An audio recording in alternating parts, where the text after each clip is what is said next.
পাবনার সুজানগরে চরের ৩ ফসলি খাস জমিকে অকৃষিও পরিত্যক্ত দেখিয়ে ইজারা নিয়ে সোলার বিদ্যুৎ প্রকল্প করায় সেখানে বংশ পরম্পরায় বসবাসকারী প্রায় ২০০ পরিবারকে উৎখাতের পর নিঃস্ব হয়ে গেছেন তারা।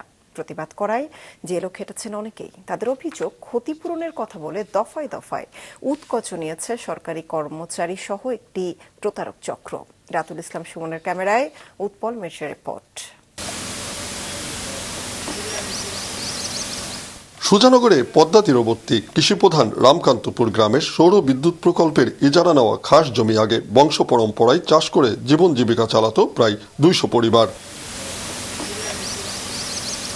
২০২১ সালে এ চরের ৩ ফসলি প্রায় ২০৬ একর জমিকে পরিত্যক্ত ও অকৃষি দেখিয়ে সৌর বিদ্যুৎ প্রকল্পের কাজ শুরু করে প্রভাবশালীরা।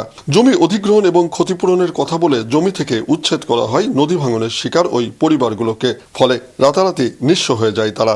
সব নিয়ে গেছে, এখন আমরা পথের বই আর ১০-১২ বইয়ে বই চলে গেছে। কষ্ট করে এই জমি জমা গুলো করছিলাম, এখন তো আমরা পঙ্গু, আমাকে নাই বলতে এখন কিছু নাই। এখন ধরেন আমার এই ৯ বিঘে সম্পত্তি চলে গেছে, এখন ধরেন আমি বাঁচতে ভরা অনাহারি দিন আমাকে না খেয়ে যেতেছে। জমিগুলো খাস খতিয়ানভুক্ত হয় চতুর প্রভাবশালীরা জেলা প্রশাসন থেকে ইজারা নিলে বন্ধ হয়ে যায় ক্ষতিপূরণের পথ। এই ঘটনার প্রতিবাদ করলে মামলা দিয়ে জেলও খাটানো হয় অনেককে। আমার ২২ বিঘে জমি ছিল বুঝছেন, পাওয়ার ফিলাররা কারিয়ে নিয়েছে বুঝছেন। এখন এই জমিটা বাধা দেওয়ার আমি জেলও খাটিছি বুঝছেন, দিয়ে এখন আমি পরের বাড়ি কামলা দিয়ে খাইতেছি। শত শত মামলায় মানুষের উপরে জুলুম করেছে, তারপরে আমারও এখানে ২০ বিঘে জমি গেছে। আজ আমি সবকিছু হারিয়ে রাস্তায় রাস্তায় ঘুরি।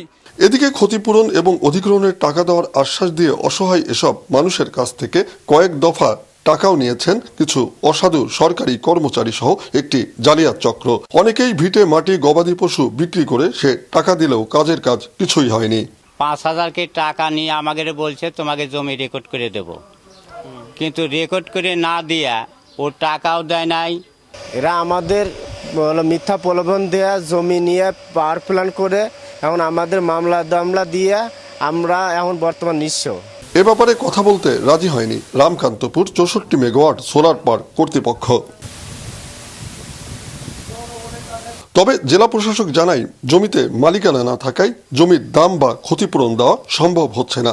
তবে তাদের পুনর্বাসনের আশ্বাস দেন তিনি। সোলার প্রজেক্ট হয়েছে যেখানে প্রায় ৯০০ বিঘার মতো জমি সরকারি খাস জমি ব্যবহৃত হয়েছে। এখানে যারা বসবাস করতেন তারা ডিসপ্লেসড হয়েছে। সরকারি খাস জমি বন্দোবস্ত নীতিমালা অনুযায়ী যদি ওই এলাকায় আমরা আরো খাস জমি খুঁজে পাই, সেই ক্ষেত্রে ওনাদেরকে আমরা সেই খাস জমিগুলিতে পুনর্বাসন করার জন্য তাদের নামে আমরা জমি বরাদ্দ দিতে পারি। সম্প্রতি জমির ক্ষতিপূরণ দাবিতে বিদ্যুৎ প্রকল্প ঘেরাও এবং মানববন্ধন করেন রামকান্তপুর গ্রামের ভূমিহীন মানুষেরা। তাদের অভিযোগ, বিগত সরকারের ২জন প্রভাবশালী এমপির সহায়তায় তাদেরকে উচ্ছেদ করা হয়। উৎপল মির্জা, মাছরাঙা সংবাদ, পাবনা।